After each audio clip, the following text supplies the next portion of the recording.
어제 아시안컵 축구에서 일본이 졌어요. 이란한테 져서 떨어졌습니다. 이러면 안 되는데 왜 이렇게 기분이 좋은지. 저도 어쩔 수 없는 한국 사람인 것 같습니다. 우리나라가 4강 올라간 거 다음으로 기뻤어요. 일본은 지금 충격과 혼란에 빠져 있습니다. 이번에 자기들이 반드시 우승할 거라고 생각을 했는데 결승도 아니고 4강도 아니고 8강에 떨어졌으니 얼마나 난리가 났겠습니까? 굉장히 혼란스럽죠. 그런데 축구 때문에 혼란스러운 거는 문제도 아니고요. 사실 일본 역사를 우리가 가만히 이렇게 들여다보면은 일본 역사 가운데 가장 혼란스러웠던 시기가 언제냐면 15세기 중반부터 약 100년 이상 지속이 된 센고쿠 시대, 이제 전국 시대라고 하죠. 이 시대는요, 이제 중앙 정부가 무너졌어요. 그래서 각 지방의 영주들이, 그러니까 많은 영토와 군사를 가지고 있는 다이묘라고 하죠. 이 다이묘들이 서로가 전쟁을 벌이며 내전이 100년 이상이 지속이 되었던 그런 전국 시대였습니다. 우리가 보통 사무라이라고 하는데 이 사무라이들이 활동하던 시대가 바로 이 전국 시대죠. 그래서 굉장히 혼란스러운 이 시대를 결국 누가 평정을 하느냐? 이 전국 시대의 3대 영걸, 3대 영웅이라는 사람들이 있는데요. 사진 보여주시면 첫 번째로 이 전국 시대를 평정한 사람이 오다 노부나가라는 사람입니다. 이 사람이 굉장히 카리스마가 있고 이 힘이 셌어요. 그래서 정말 이 많은 전략과 또 리더십을 가지고 거의 이 전국 시대의 일본을 거의 다 통일을 하고 거의 통일을 눈앞에 두고 있는데, 이제 일본 역사에서 유명한 쿠데타 사건이 혼노지의 변이라는 사건이 있어요. 전국 통일을 눈앞에 두고 있는 이 오다 노부나가를 부하 장수가 배신을 하고 이 쿠데타를 일으킵니다. 그래서 혼노지라는 곳에서 스스로 자결함으로써 이 오다 노부나가가 생을 마감을 하는데요. 거의 전국은 지금 정리가 된 상황에서 강력한 리더가 사라지게 된 거죠. 이때 마치 우리가 서울의 봄에서 박정희 대통령 시해 이후에 전두환이 정권을 잡는 것처럼 이 도요토미 히데요시라는 사람은 본래 굉장히 미천한 출신의 사람이었어요. 이렇게 다이묘가 될 수 있는 사람이 아니었는데 이 오다 노부나가의 눈에 들어서 굉장히 출세 가도를 달리게 된 거예요.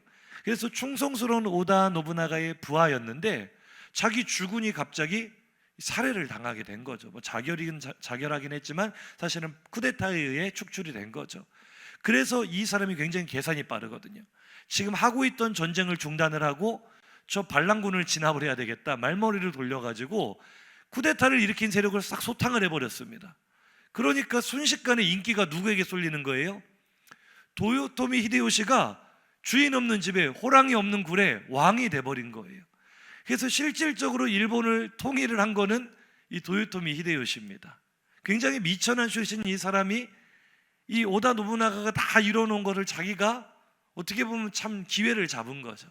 이 나라를 딱 다 지배를 하고 나니까 아직은 이제 지방 호족들의 불만이 좀 있을 거 아닙니까? 그래서 그들의 관심을 외부로 돌리기 위해 선택한 게 바로 우리가 잘 아는 임진왜란이었죠.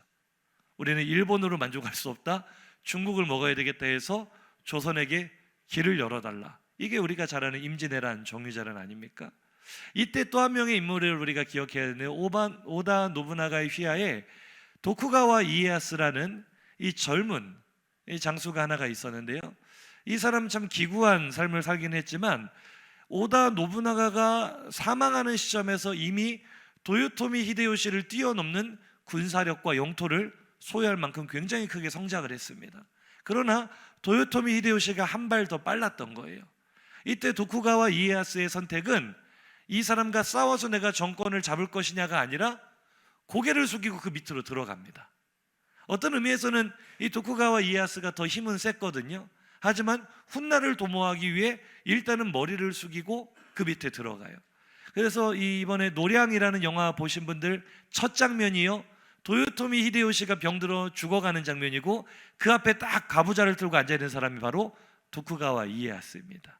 굉장히 야심을 가지고 힘을 기르고 있었는데 이 사람이 어느 정도로 지혜로웠냐면 이 도요토미 히데요시는 임진왜란에 자신의 모든 이 군사력과 리더십을 쏟아 부었습니다. 결과적으로 실패했죠. 우리의 영웅 이순신 장군 때문에 그 뜻을 이루지 못하고 굉장히 많은 병력을 손실을 받습니다. 이때 도요토미 히데요시가 끊임없이 지방 영주들에게 이 전쟁에 참여할 것을 독촉을 했기 때문에 도쿠가와 이에야스는 굉장히 이 영주들 중에서도 제일 힘이 센 사람 중에 하나이기 때문에 당연히 참전을 해야 돼요. 근데 이 사람이 머리를 잘 쓴 거예요. 아직은 국내 정세가 좀 불안하니 저는 국내 쪽을 맡겠습니다 라고 하면서 살짝 빠져가지고 힘을 계속 비축을 한 거죠. 임진왜란이 딱 끝나고 나자 도요토미 히데요시의 세력이 완전히 약해져 버린 거예요. 그리고 이 전쟁을 끝내기 전에 도요토미 히데요시가 죽어버리잖아요. 그래서 그때서야 등장을 해서 이 천하를 평정한 사람이 바로 도쿠가와 이에야스입니다. 그러니까 굉장히 인내의 아이콘이고 일본 역사에서 지금까지도 일본 국민들에게 가장 인기 있는 인물이 누구냐 투표를 하면은요, 우리나라는 누가 1등 하겠어요? 세종대왕이 1등 하겠죠. 일본에서는 바로 이 도쿠가와 이에야스입니다. 이 사람이 천하를 그렇게 평정한 뒤로 우리가 잘 아는 이 도쿄라는 도시가 이 도쿠가와 이에야스 때문에 수도가 된 거예요. 원래는 교토가 일본의 수도였는데 그때는 이 도쿄가 완전히 벽지였거든요. 그때는 에도라고 불렀는데 이 도쿠가와 이에야스가 이 에도를 개척을 하면서 에도 막부를 시작을 합니다. 이제 자신이 통치하는 250년 정도가 계속 도쿠가와 이에야스의 후손들로 일본 전역을 통치하게 되거든요. 이게 에도 막부 시대인데 일본 역사를 통틀어 정말 손에 꼽을 정도로 평화로운 시기였습니다. 굉장히 정치를 잘했고요. 이게 이제 근대화의 시작을 알리는 메이지 유신까지 계속해서 에도 막부가 계속됐으니까 그 영향력이 지금까지도 일본인들의 마음속에 야, 저 인물 참 대단하다, 한 세 시대를 열었던 인물이다, 그렇게 평가가 되는 것 같아요. 그래서 우리나라도 지금 고려 거란 전쟁이라고 사극이 또 다시 한번 인기를 일으키는 것처럼 작년 2023년 한 해 동안 일본의 제일 큰 방송국 중에 하나는 NHK 방송국에서 이 대하 사극을 내보냈는데 이 사극의 제목이 바로 어떡할래 이에야스였어요. 이 도쿠가와 이에야스의 일대기를 사극으로 만들었는데 이제 뭐 배우들의 연기력 논란도 있고 뭐 해서 뭐 그렇게까지 시청률이 좋지는 않았지만 어쨌거나 일본 전역의 평균 시청률 10% 이상을 거두었던 이런 사극이었습니다. 제가 지금까지 이 도쿠가와 이에야스라는 인물에 대해 좀 설명을 드렸지만 이렇게 후대의 높은 평가를 받는 것과는 반대로 이 사람의 성장기는 굉장히 비참했습니다.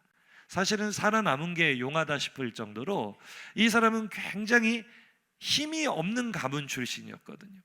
근데 당시는 전국시대, 힘의 논리가 지배하던 시대였기 때문에 사실은 바람 앞에 촛불처럼 그의 운명이 굉장히 위태로웠습니다. 힘이 없었기 때문에 어려서부터 자기 집안이 금방 몰락해버렸어요. 아버지도 돌아가시고 가문이 몰락하면서 이 도쿠가와 이에야스는 다른 가문의 인질로 붙잡혀가게 됩니다. 그러니까 사실은 꿈이 없고 소망이 없는 상태로 그의 이 유년기와 성장기를 보냈다, 이렇게 볼 수 있는데요. 또 인질로 한 곳에만 있었던 것도 아니라 서로 막 인질들을 맞바꾸고 하면서 또 다른 데 인질로 팔려가고 거기 가서 학대를 당하기도 하고 또 죽음의 위협을 맞기도 하고 그렇게 흘러가다가 어떻게 하다 보니 오다 노부나가의 집안까지 흘러 들어가게 돼서 이제 세력을 잡게 된 케이스거든요. 그러니까 사실은 굉장히 불우한 시절을 보냈는데 그가 어떻게 결국 일본 전체를 통일하고 새로운 막부를 여는 인물까지 성장하게 되었느냐? 선택의 중요성이에요. 이 사람은 매 순간이 생존을 위한 선택이었거든요. 오른쪽으로 갈 것인가 왼쪽으로 갈 것인가 까딱 잘못 선택하면 자기 목숨은 없는 겁니다. 인질로 살아가면서 매 순간 그 선택의 기로에서 이 사람은 바른 선택을 해야만 됐고 자기의 혈기대로 선택했다가는 벌써 끝났을 겁니다. 항상 참아야 됐고 인내해야 됐고 어려운 선택을 해야만 했습니다. 그래서 이 드라마의 주제가 그거예요. 이 도쿠가와 이에야스가 일본 천하를 통일할 때까지 그 어려운 선택들을 어떻게 해왔는가, 굵직굵직한 사건들과 그런 역사적 사실들 앞에 이 사람이 어떤 선택을 했는지를 조명을 하는 거예요. 그래서 그 매 화마다 소제목이요, 예를 들어 키오스에서 어떡할래, 미카와 봉기에서 어떡할래, 계속해서 묻는 겁니다. 너는 이 상황에서 어떻게 할 거냐? 사실은 오늘을 살아가는 우리 현대인들에게 던지는 질문이죠. 우리도 매 순간 선택의 기로에 놓여 있지 않습니까? 오른쪽으로 가야 될까? 왼쪽으로 가야 될까? 이 계약을 내가 따내야 될까? 포기해야 될까? 이 사람과의 관계를 내가 유지를 해야 될까? 끊어야 될까? 우리는 매 순간 선택의 기로 앞에 어떻게 해야 되지? 라고 고민을 할 때 우리에게 물어보는 겁니다. 한번 옆에 계신 분에게 물어보시죠. 어떻게 하시겠습니까? 무엇을 선택하시겠습니까? 저건 장황하게 설명을 드렸지만 바로 이 어떻게 할 것인가에 대한 질문이 바로 오늘 본문의 메시지입니다. 오늘 본문 1절에서 3절 한번 읽어보실까요? 지혜가 그의 집을 짓고 7 기둥을 다듬고 짐승을 잡으며 포도주를 혼합하여 상을 갖추고 자기의 여종을 보내어 성중 높은 곳에서 불러 이르기를. 오늘 잠언은 굉장히 독특한 구조를 가지고 있는데요, 앞에 6절과 맨 뒤에 6절이 서로 대비가 됩니다. 각각 초청하는 내용이에요. 그리고 중간에 자리 잡고 있는 부분의 내용은 우리가 이 각각의 초청을 선택을 했을 때 어떤 결과를 가져오는가, 좀 독특하죠. 맨 앞에 있는 6절도 초청이고 맨 아래에 있는 6절도 초청입니다. 그리고 그 각각의 초청에 대한 우리의 선택과 반응에 따라 결과가 어떻게 달라지는가가 중간에 있는 내용이에요. 그래서 지금 먼저 살펴볼 것은 지혜의 초청입니다. 처음 6절은 지혜의 초청, 한 가지 길을 우리에게 보여주시는 거예요. 지혜라는 개념을 의인화해서 그 지혜가 지금 우리를 초청한다라고 말을 할 때, 지혜는요, 지금 우리가 조금 전 말씀 다시 한번 띄워보시면 모든 걸 다 준비합니다. 집도 준비하고 기둥도 준비하고 짐승도 잡고 포도주도 혼합하여 잔치 준비를 다 마친 후에 사람을 초청하는, 이것은요 마치 우리를 초청하는 하나님의 모습과 같다라고 할 수 있어요. 주님께서 이렇게 비유하셨죠. 마태복음 22장 2절 이하입니다. 시작. 천국은 마치 자기 아들을 위하여 혼인잔치를 베푼 어떤 임금과 같으니 정한 사람들에게 이르기를 내가 오찬을 준비하되 나의 소와 살찐 짐승을 잡고 모든 것을 갖추었으니 혼인잔치에 오소서 하라 하였더니. 아멘. 하나님은 항상 후하고 풍성하게 준비를 다 마치신 후에 우리를 초청하시는 분인 줄로 믿습니다. 창세기 처음에 나오는 천지창조도 가만히 보세요. 이 드넓은 대지 위에 아무것도 없는 텅 비어있는 공허한 세계 속에 사람을 먼저 만드시고 던져놓으신 게 아닙니다. 하나님의 창조의 순서가 참 오묘하잖아요. 우리를 위해 모든 것들을 미리 다 준비하시는 겁니다. 첫째 날부터 이 6째 날 마지막 창조가 일어날 때까지 하나님은, 옆에 계신 분은 인사하시죠. 당신을 위해, 그대를 위해 모든 것을 준비하셨습니다. 할렐루야. 하나님은 얼마나 풍성하신 분인지 몰라요. 은혜와 자비와 긍휼이 풍성하시고 얼마나 넉넉한 품을 가지신지 몰라요. 그래서 우리가 성경에 말하잖아요. 지혜가 부족한 사람은 누구든지 후히 주시고 꾸짖지 아니하시는 하나님께 아뢰라. 그리하면 주시리라. 그분이 주실 때는 어느 정도로요? 내 잔이 넘치나이다 할 정도로 넘치도록 부어주시는 은혜가 오늘 사랑하는 성도들의 가정 위에, 일터 위에, 직장에 임하시기를 예수 이름으로 축복합니다. 오늘 예배의 자리도 마찬가지예요. 어떤 기대를 가지고 이 자리에 나오셨습니까?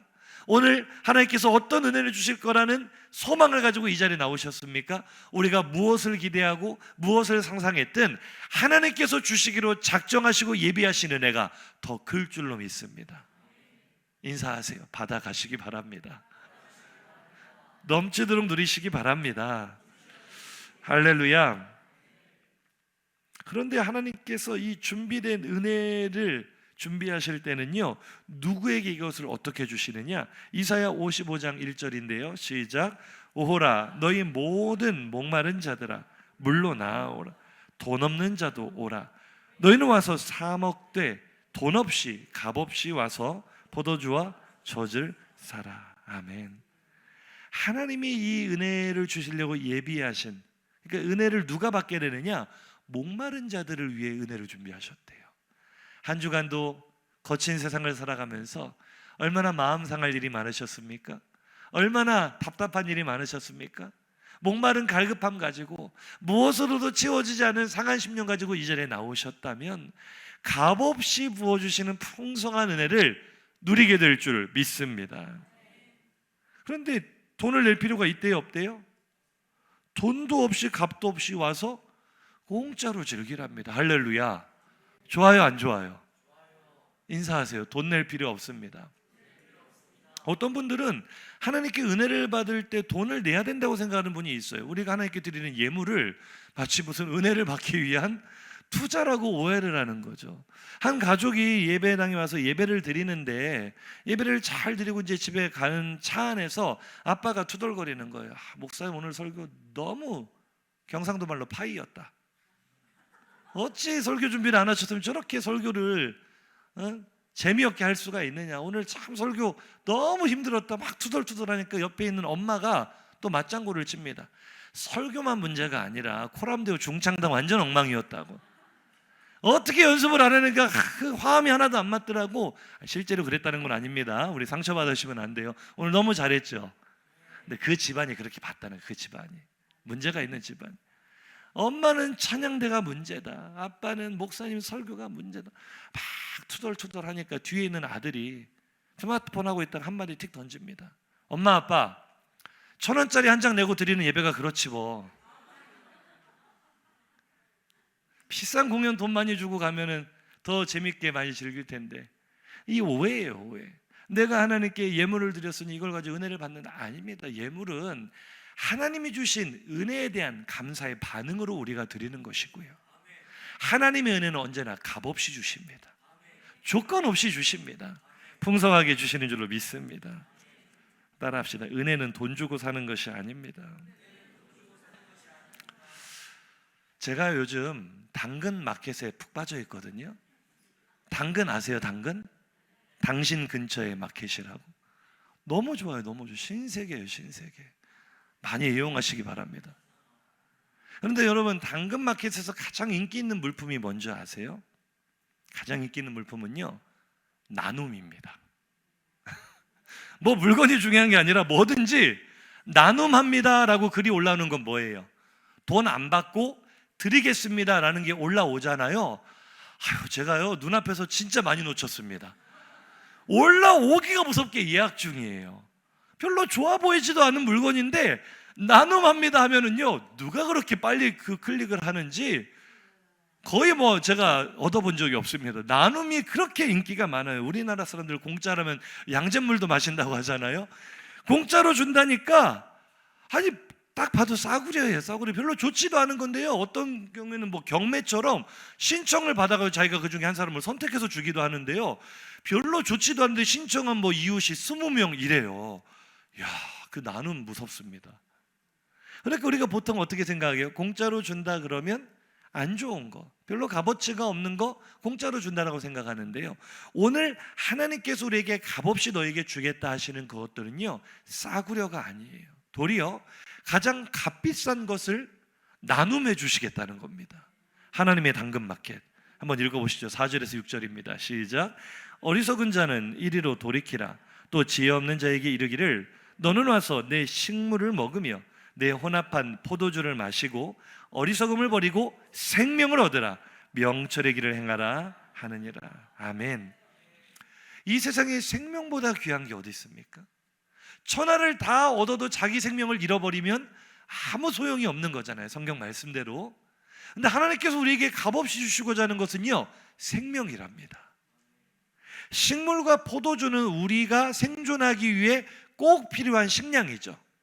의식주에 해당하는 꼭 필요한 필수품이잖아요. 그런데 그냥 육신의 생명만 말하는 것이 아니라 포도주와 식물, 포도주와 떡 하면 뭐가 생각나세요? 예수님께서 직접 제정하신 성만찬이 떠오르지 않습니까? 자신의 몸을 떼어주시며 자신의 피를 나눠주시는 성만찬이 의미하는 것이 무엇입니까? 우리를 구원하신 예수 그리스도의 십자가, 우리가 영원토록 기념해야 될 날 구원하신 주님의 은혜, 영원한 생명의 상징인 줄로 믿습니다. 그러니까 하나님께서 오늘 우리에게 값없이 주시고자 하는 것은 천하보다 귀한 생명이에요. 그것도 영원히 하나님과 함께 동행하는 영생인 줄로 믿습니다. 그러니까 제가 가만히 말씀을 묵상해 보니까 아무리 생각해봐도 하나님의 매너 온도는 99.9도다. 매너 온도라고 있어요. 좋은 물건을 많이 나눔을 하고 팔면은요, 온도가 올라가요. 36.5도에서부터 저도 지금 한 45도 되거든요. 높아져요. 매너가 좋은 것들을 많이 나누면은 올라가요, 온도가. 하나님의 온도는 더 이상 올라갈 수가 없는 99.9가 최고인 것 같아요. 하나님의 매너 온도 99.9도. 할렐루야. 가장 귀한 생명을 거저주시는 참 좋은 분 아닙니까? 근데 저쪽으로 눈을 돌려보니까 매너 온도가 마이너스 99.9도인 사기꾼 판매자가 보이는 거예요. 사기꾼 당근마켓, 오늘 아래에 있는 6절입니다. 13절부터 보겠습니다. 시작. 미련한 여인이 떠들며 어리석어서 아무것도 알지 못하고 자기 집 문에 앉으며 성읍 높은 곳에 있는 자리에 앉아서 자기 길을 바로 가는 행인들을 불러 이르되. 자, 여기서 미련한 여인은 사탄을 의인화한 것입니다. 우리를 유혹하고 파멸로 이끌어가는 사탄의 당근마켓에 대한 설명인데요, 이 사탄의 특징에 대해 성경은 이렇게 말합니다. 아무것도 알지 못한다. 우리가 점쟁이들, 무당들 앞에 가서 구슬하고 점을 치는 이유가 뭐예요? 나보다 더 많은 것을 알고 있다고 믿기 때문입니다. 내가 보지 못하는 세계를 알고 있고 막 예언도 하고 지나간 일도 맞추고 하니까 나보다 더 유능하네, 나보다 많이 아네 라고 우리가 착각하는데요, 그게 미혹하는 영의 특징이에요. 자기를 굉장히 가장하는 거죠. 아무것도 모르면서도 아는 척을 잘하는 거예요. 인사합시다. 속지 맙시다. 사탄이 얼마나 지혜로운 척하지만 얼마나 미련하고 아무것도 모르는 존재인지 한번 보세요. 창세기 3장 15절에서 아담과 하와가 범죄한 즉시로 하나님께서는 원시 복음을 선포하십니다. 여자의 후손을 보내줄 것이다. 여자의 후손은 뱀의 머리, 사탄의 머리를 박살낼 것이다. 사탄이 위기의식을 가졌습니다. 이때부터 사탄의 지상명령은, 우리의 지상명령은 땅끝까지 복음을 전하는 것이라면 사탄도 지상명령이 있어요. 뭐예요? 여자의 후손이 오는 길을 막아라. 여자의 후손이 오면 죽는다. 사탄이 이때부터요, 온 정신을 집중하여 여자의 후손이 나오는 길목을 막습니다. 통로를 막습니다. 씨를 말립니다. 첫 번째 사건이 가인이 아벨을 죽인 사건이잖아요. 이게 단순한 살인 사건이 아닙니다. 반드시 아벨의 씨를 통하여 여자의 후손이 올 것은 분명하기 때문에 사탄이 가인의 마음을 충동하여 그 예수 그리스도가 오실 통로를 깨트려 버리는 거죠. 막아버리는 거죠. 그때 하나님이요, 네가 막는다고 내가 못 줄 줄 아느냐. 셋이라는 아들을 주시는데 셋의 이름의 뜻은 다른 씨를 주셨다. 아무리 사탄이 여자의 후손이 나오는 길을, 오시는 길을 말살시키려 한다 할지라도 하나님의 지혜가 더 뛰어난 줄로 믿습니다. 성경을 가만히 이런 관점에서 보면 사탄이 수도 없이 시도를 많이 해요. 모세가 태어나던 당시에 바로를 통하여 이스라엘의 모든 남자아이들을 다 죽여라. 여자의 후손이 나오는 통로를 막겠다는 겁니다. 에스더 시대의 하만을 통하여 유대인들을 다 말살시켜야 되겠다. 똑같은 사건이에요. 다윗의 왕가에서 아달랴라는 악한 여인이 다윗의 자손들을 다 죽이려고 했던 거, 하나님께서 한 명 살려두셨으니까 통로가 남아있었지, 사탄은 끊임없이 여자의 후손이 오는 통로를 막으려고 노력을 해왔습니다. 언제까지요? 예수님 탄생하시는 그 순간에도 헤롯의 마음을 충동하여 2살 미만 아이들을 다 죽여라. 얼마나 잔인하고 끔찍한 일입니까? 이게 사람이 하는 게 아니에요. 여자의 후손이 오는 길을 막기만 하면 내가 살겠다라는 사탄의 어리석음이었죠. 그러나 하나님의 지혜는 그보다 더 위에 있기 때문에 여자의 후손으로 예수 그리스도께서 이 땅에 오신 줄로 믿습니다. 이제 예수께서 이 땅에 오시자 사탄의 두 번째 미션은 뭡니까? 여자의 후손이 오는 길을 못 막았으니 이제 가만히 놔두면 뭐가 깨져요? 내 머리가 깨질 거 아닙니까? 사탄의 대가리를 깨버리겠다고 하나님이 선언하셨는데 내 머리가 깨지만 하니까 이제 두 번째 작전은 뭐예요? 내 머리가 깨지기 전에 예수의 머리를 깨트려야 되겠다. 사탄의 전략이 바뀐 거죠. 근데 성경은 이미 예언했어요. 그래, 너도 예수에게 데미지를 좀 주기는 줄 거야. 여자의 후손에게 발꿈치를 상하는 정도의 데미지를 줄 거야. 사탄은 그게 머리를 깨트린다고 공격한 게 뭐예요? 결국 예수를 십자가에 달려 죽게 하는 겁니다. 사람들의 마음을 충동하여 가장 비참한 방식으로 예수를 죽이고 자신의 가장 강력한 권세인 사망의 권세 아래 예수를 가둬두면 자기가 이겼다고 생각한 거죠. 사실은 그것이 하나님의 지혜인 줄은 꿈에도 알지 못하고요, 져야만 승리하고 죽어야만 다시 사는 하나님의 지혜를 사탄이 어찌 알겠습니까? 예수께서 사탄의 머리가 뭐예요? 사탄의 가장 강력한 권세인 죽음의 권세를 깨뜨리시려고 일부러 죽음 속으로 걸어 들어가신 것을 사탄이 어찌 알겠습니까? 그래서 예수 그리스도의 부활은 단순히 죽은 사람이 살아났다라는 의미가 아니고요, 사탄의 머리를 박살낸 사건인 줄로 믿습니다. 사탄이 알았다라면 그렇게 했겠어요? 자기 머리가 날아가는데. 이제는 사탄은 더 이상 우리에게 어떤 소유권도 주장할 수 없습니다. 가장 강력한 권세인 죽음으로 우리를 위협해도 왜 예수 믿는 사람들이 그렇게 많이 순교당하면서도 그 믿음 버리지 않습니까? 예수의 부활이 죽음을 이겼기 때문입니다. 예수의 죽으심과 부활이 사탄의 머리를 날려버렸기 때문입니다. 우리는 머리가 깨져 죽은 뱀을 보며 두려워하지 않습니다. 끔찍하게 꿈틀거리는 그 모습에 징그러워하긴 하지만 그 뱀에게 물려 죽을까 두려워하는 사람은 아무도 없습니다. 예수의 부활 이후로 사탄의 권세는 깨져버린 것입니다. 머리가 깨져 이미 죽어가고 있는 뱀에 불과합니다. 그 하나님의 지혜를 사탄은 하나도 알지 못한다는 것을 기억하시기 바랍니다. 따라하시죠. 하나님은 백전백승, 사탄은 백전백패. 그런데 이 미련한 사탄이요, 아무것도 모르는 자기가 미련한데 하나님을 흉내내요. 그래서 사람들을 꿰어서 자기 길을 잘 가고 있는 멀쩡한 사람들을 꿰어내서 사기 물품을 판매하는 겁니다. 따라합시다. 사탄은 사기꾼입니다. 성경이 그렇게 말하고 있어요. 처음부터 거짓의 아비라고 말하고 있잖아요. 그 꿰어내는 장면 한번 보시죠. 16절 이하입니다. 시작. 어리석은 자는 이리로 돌이키라. 또 지혜 없는 자에게 이르기를 도둑질한 물이 달고 몰래 먹는 떡이 맛이 있다 하는도다. 오직 그 어리석은 자는 죽은 자들이 거기 있는 것과 그의 객들이 수울 깊은 곳에 있는 것을 알지 못하느냐. 그러니까 지금 이 본문의 마지막 6절은요, 앞에 6절과 정확히 대비가 되는 사탄의 당근마켓이라고 할 수 있어요. 성경에다 써놓으셔도 돼요. 앞에 있는 6절은 하나님의 당근마켓, 아래에 있는 6절은 사탄의 당근마켓. 흉내를 내죠. 어리석은 사람들아, 미련한 사람들아, 내게로 와라. 뭐를 주겠느냐? 하나님을 흉내내지만 판매하는 물품은 정반대입니다. 하나님은 천하보다 귀한 생명을 값없이 우리에게 주셨다면, 사탄은요, 좋은 것으로 포장을 했지만 사실은 죽음의 독이 있는 정욕과 쾌락을 우리에게 주는 거예요. 문제는 이 사기를 당한 결과가 끔찍하다는 것입니다. 그의 객들이 수올 깊은 곳에, 조금 전에 18절 한번 띄워보세요. 그의 객들이 수올 깊은 곳에 있다. 이 말은요, 따라합시다. 사탄의 당근마켓에 빠지면 지옥밖에 갈 곳이 없습니다. 이게 그의 객들이 지옥에 있다라는 말씀의 뜻이에요.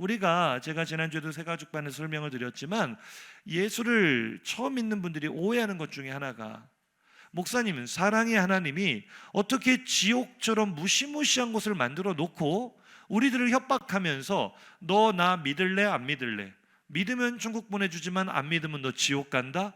라고 협박하는 분이 어떻게 사랑의 하나님일 수 있습니까? 들어보니 참 그럴듯하잖아요.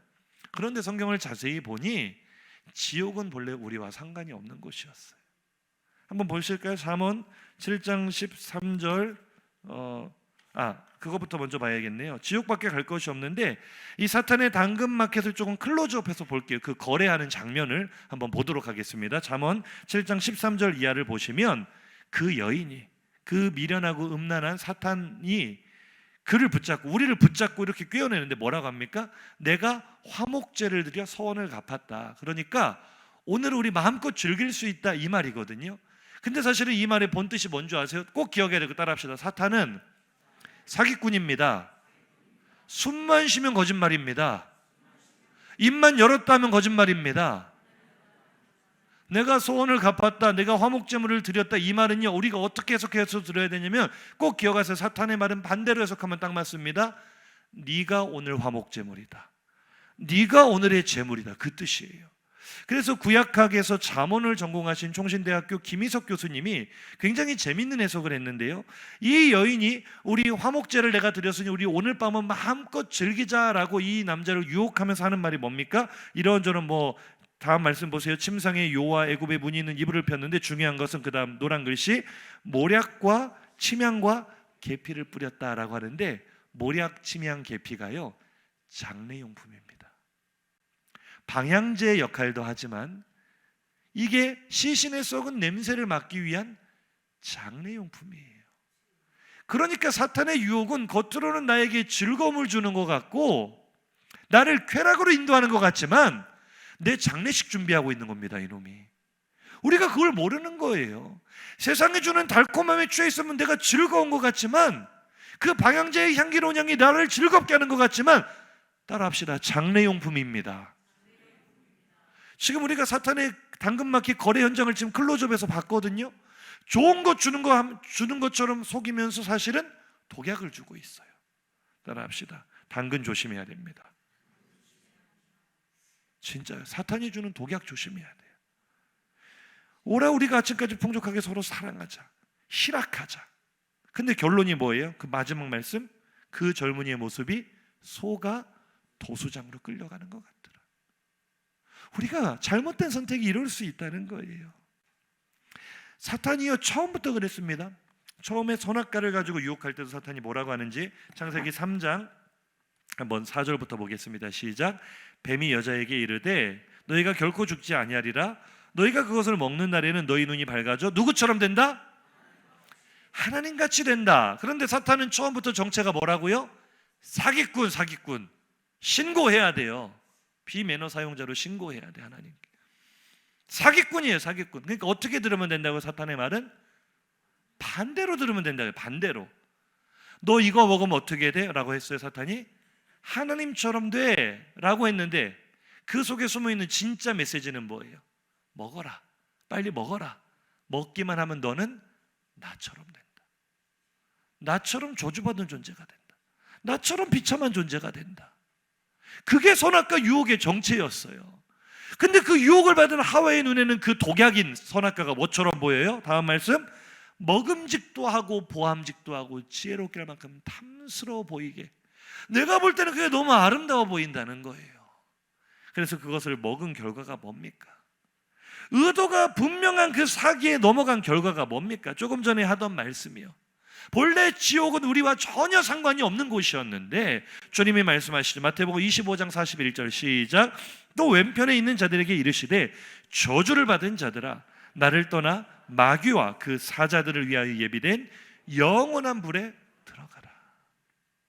영원한 불은 원래 누구를 위해 예비된 거라고요? 우리를 위해서가 아니라 성경 말씀 보세요. 영원한 불, 지옥은 원래 누구를 위해 하나님 만드셨다? 마귀와 그의 졸개들을 잡아 가두려고 만든 게 지옥이에요. 우리가 왜 지옥에 갑니까?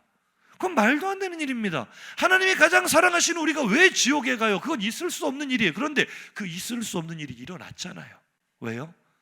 우리가 사탄의 당근마켓을 애용했기 때문에, 그 속임수에 넘어갔기 때문에, 잘못된 선택을 했기 때문에 우리가 본래 하나님의 형상이요 하나님의 자녀인 우리와 전혀 상관이 없는 지옥에 끌려 들어가는 겁니다. 너희 아비 마귀와 함께 망하게 되는. 할렐루야. 따라합시다. 선택이 중요합니다. 방금 우리가 살펴본 것처럼 우리 삶에는 언제나 이 두 가지 선택의 갈림길이 나타나게 됩니다. 오늘 이 두 가지만 대비해서 살펴보고 마칠 거예요. 내용은 그 결과는 우리가 너무나 잘 알기 때문이죠. 언제나 선택의 두 갈래 길이 나타나는데 하나님 차라리 그냥 한 가지 길만 주시면 안 됩니까? 라고 우리가 물어볼 수도 있잖아요. 선악과 안 만드시면 되는 거 아닙니까? 근데 여러분 이걸 아셔야 돼요. 하나님은 우리를 꼭두각시나 기계로 만들지 않으셨습니다. 하나님은 얼마든지 그렇게 하실 수 있죠. 너 하나님을 노래해, 찬양해, 춤춰, 매뉴얼만 입력하면 그대로 우리가 하도록 만들 수 있어요. 그러나 하나님은 우리를 하나님의 형상으로 인격적인 존재로 만드셨습니다.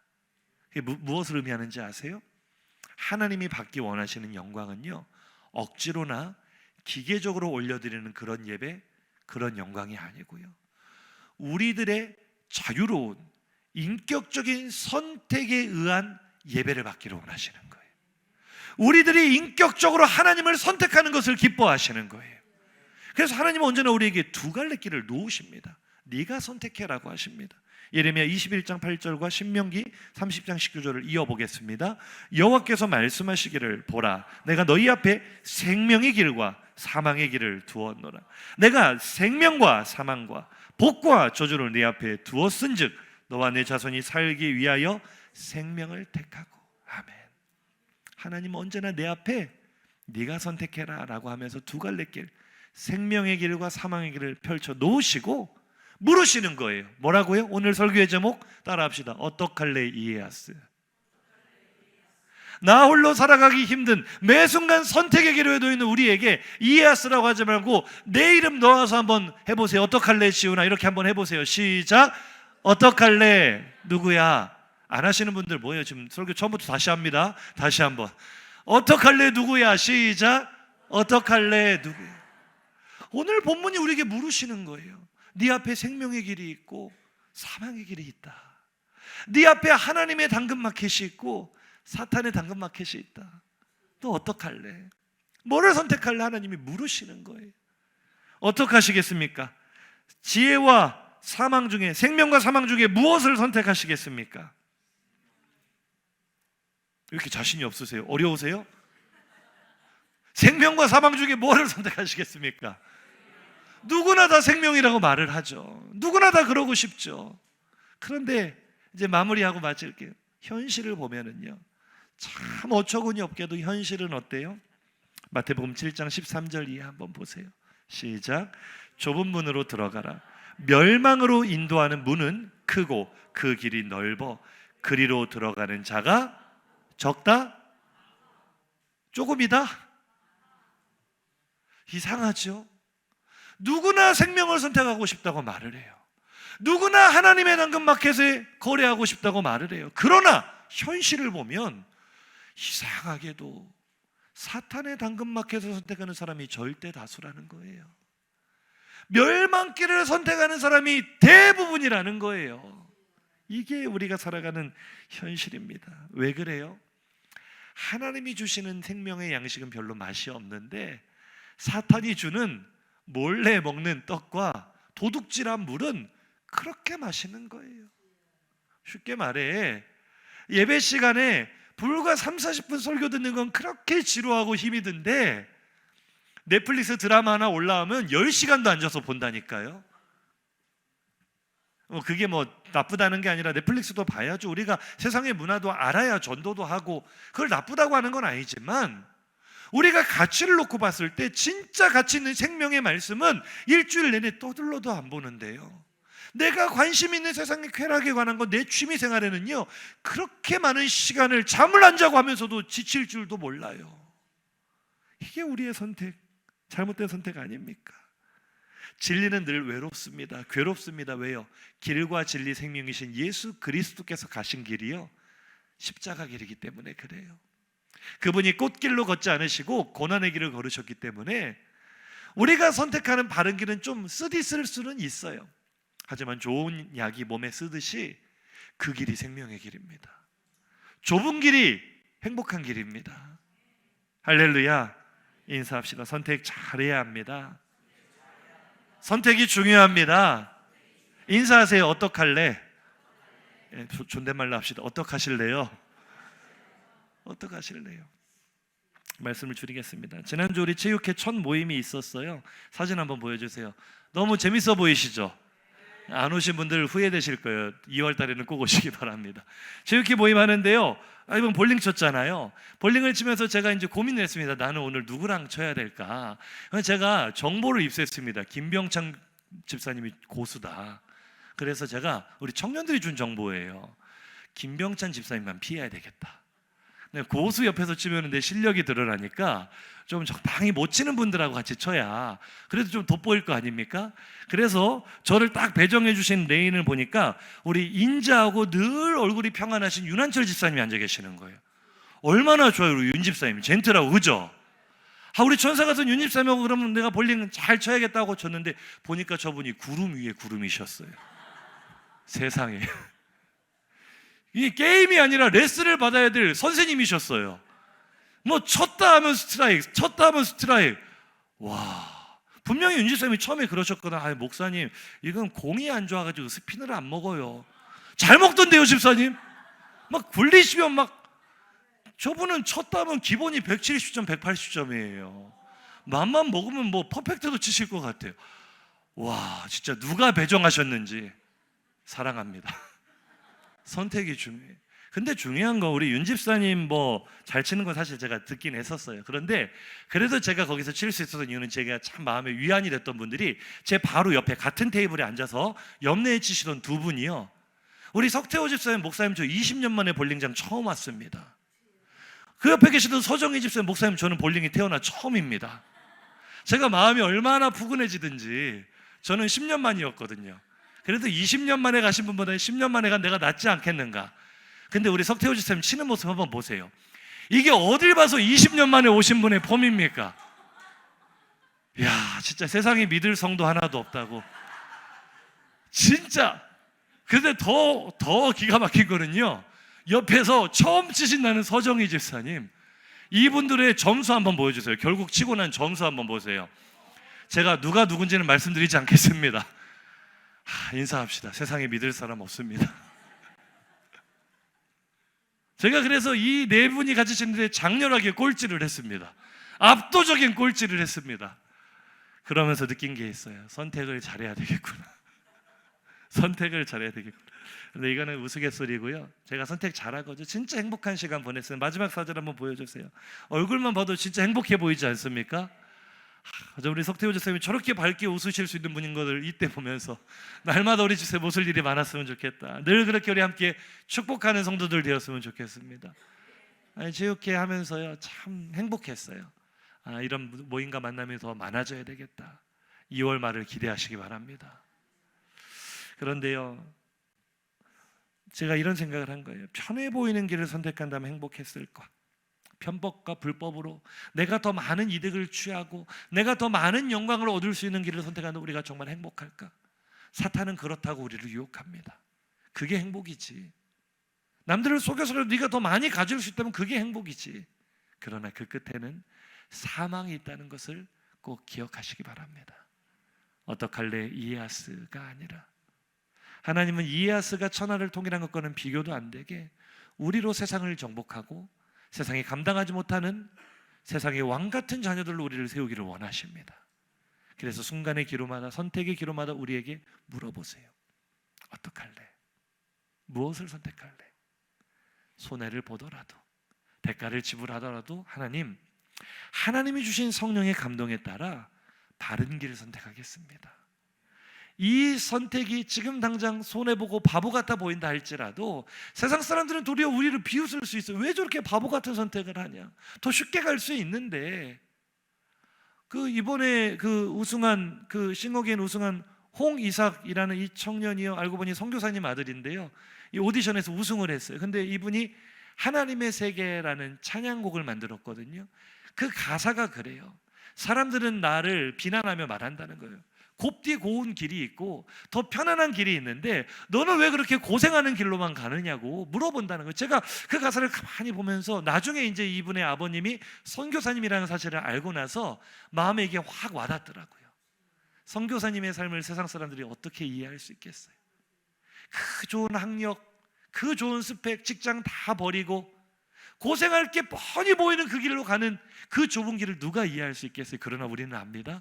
그것이 생명의 길이라는 것을요. 거기 행복이 있다는 것을요. 저도 참 똑똑해 보이지만 제가 좀 미련해서 바보 같은 선택 많이 했었고 지금도 그렇게 하고 있어요. 손해보는 길로 많이 갑니다. 그래도 저는 당당히 말할 수 있습니다. 행복합니다. 이 길에 진정한 행복이 있습니다. 사랑하는 성도님들, 오늘도 지혜의 초청과 미련한 우둔함의 초청, 하나님의 초청과 사탄의 초청 앞에 어떻게 하시겠습니까? 바른 길을 선택하며 서로가 손에 손을 붙잡고 끝까지 함께 가는 우리 화평교회 되기를 예수 이름으로 축복합니다. 들은 말씀 생각하시면서 우리 함께 결단의 찬양 하나님께 올려드리겠습니다. 한번 옆에 계신 분과 이렇게 인사할까요? 우리 함께 갑시다. 끝까지 같이 갑시다. 좁은 길로 함께 갑시다. 우리 그렇게 찬양하며 결단할 수 있기를 간절히 소망합니다. 반주해 주세요.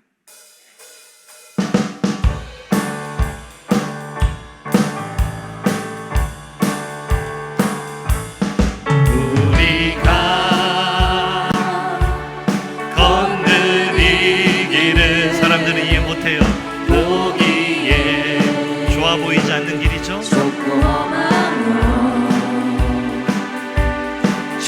찾느니 매우 적어서 외롭지만 그래도 우리는 고백합니다. 이 길 끝에는 우리 주님이 계셔. 믿으세요? 우리를 그 품에 안아주시리. 아멘. 세상 사람들 우리들을 보며 어리석다고 조롱하지만 이 길을 가는 자마다 우리는 알고 있습니다. 영원히 주와 살리라. 우리 처음부터 한 번만 더 고백합시다. 우리가 오늘 예수 믿으며 걷는 이 길은 사람들이 볼 때에는 보기에 좋은 길이 아닌 것처럼 보일 겁니다. 바보 같은 선택으로 보일 수 있습니다. 찾느니 매우 적어서 매우 적어서 외롭지만 그래도 이 길 끝에는 우리 주님이 계셔. 우리를 그 품에 안아주시리. 세상 사람 우리들을 보며 어리석다고 할 수 있어.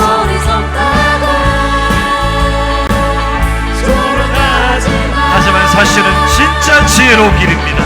이 길을 가는 자마다 영원히 주와 살리라. 우리 2절로 고백합시다. 우리는 옆사람을 축복하세요. 함께 이 길을 우리 함께 선택했잖아요. 우리는 세상이 말하는 바보들일지 몰라요. 그러나 우리는 영원한 주의 나라의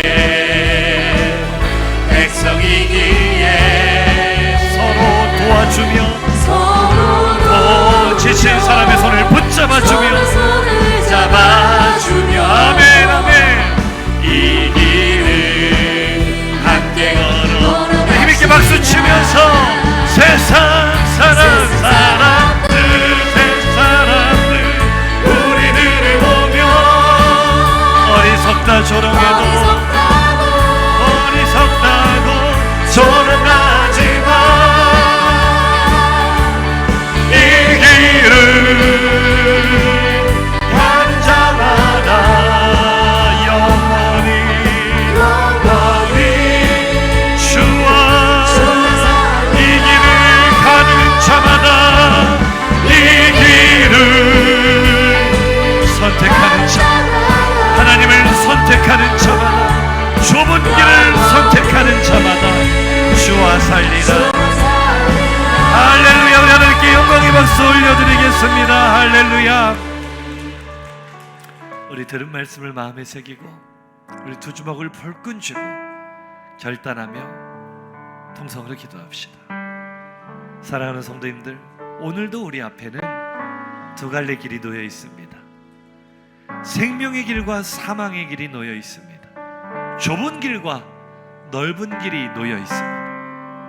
어떡하시겠습니까?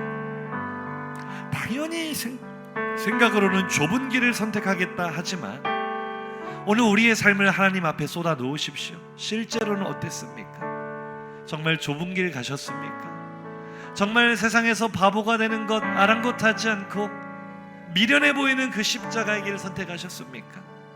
성령께서 감동하시는 바른 양심을 속이지 않으며 설령 내가 손해를 볼지라도 내가 원하는 것을 얻지 못한다 할지라도 하나님, 나는 넓은 길을 향하는 이 세대를 본받지 않고 하나님이 기뻐하시는 길을 선택하겠습니다. 하나님이 보시기에 선한 길을 선택하겠습니다. 온전한 길을 선택하겠습니다. 그렇게 살아오셨습니까? 그러지 못했다면 이 시간 결단하십시오. 하나님, 내 마음에 밝은 빛을 비추어 주시고 매 순간 선택의 기로마다 하나님을 선택하겠습니다. 의의 길을 선택하겠습니다. 좁은 길을 선택하겠습니다. 나를 인도하여 주시고 이끌어 주시옵소서. 주여 머무르짖고 기도합니다. 주여. 하나님, 오늘 주신 말씀을 마음에 새기며